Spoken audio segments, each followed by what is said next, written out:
Então, a gente pode dizer que às vezes esse debate, essa discussão de política e religião se deve mais à questão de ganhar ou perder espaço ou poder, né? Porque a pessoa imagina, um evangélico que está ali, então a gente não vai ter vez em fazer aquilo que a gente quer. E começa a debater algum assunto, aí rapidamente alguém se pronuncia, não, mas o Brasil ele é laico, o Brasil ele é laico. E aí eu gosto até de ver o Silas Malafaia, que ele entra na briga mesmo, e diz assim, pois é, mas não é laicista. Como é que se vê esse conflito aí do Brasil ser laico, mas não ser laicista, e eles ficam nesse bate e volta, e acaba que cada um sai dizendo que tem razão. Na questão do século XIX, por exemplo, tinha uma constituição do Brasil enquanto era colônia do Império, que a religião oficial do Brasil, na época, era a Igreja Católica Romana, né? Qualquer manifestação religiosa poderia se fazer dentro de casa sem incomodar ninguém.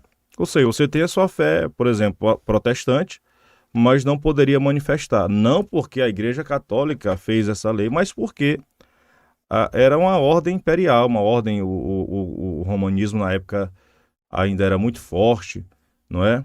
E vinha daquelas tradições que o irmão Tiago acabou de falar, da questão sempre da igreja, do líder, ser ligado a algum líder, algum rei, e tinha aquela questão toda. Nessa questão de laico, significa dizer somente isso, que o Brasil não tem uma religião oficial. Não tem uma religião oficial. Mas ela se relaciona como constitui um país democrático, republicano, com todas as religiões. Com todas as religiões. Agora, se isso aí já é um preconceito velado.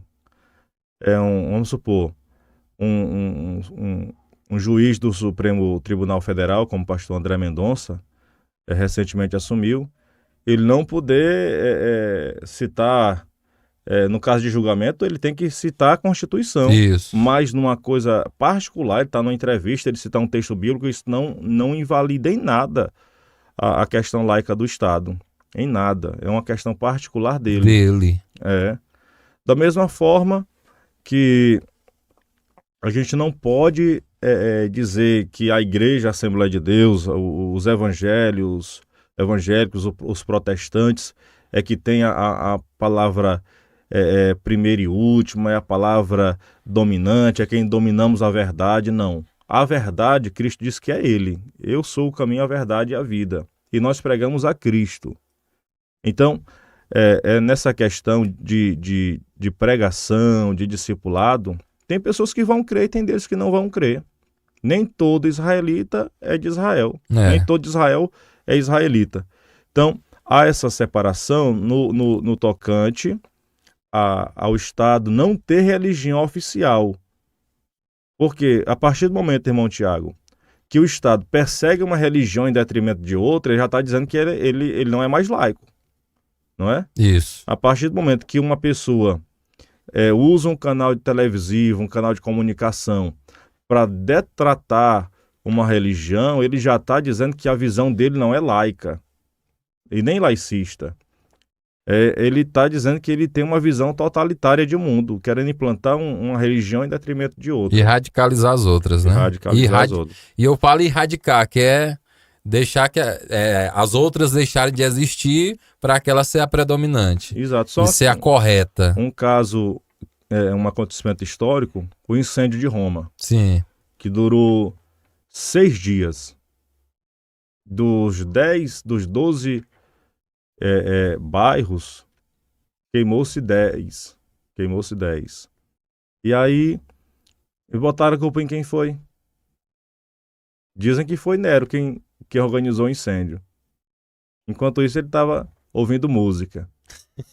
Não é? Mas botaram a culpa em quem? Nos cristãos. Nos cristãos. Quem era que estava lá preso? Era Paulo. Aí foi decapitado Paulo para como bode expiatório. Como bode expiatório. Bode expiatório. Então, o problema, sempre vão procurar um bode expiatório. Como a igreja sempre trabalhou no aspecto pacífico, então fica mais fácil. Mas se for debater no campo das ideias, nós teremos sempre bons nomes preparadíssimos para a defesa dentro do campo da discussão ética e moral.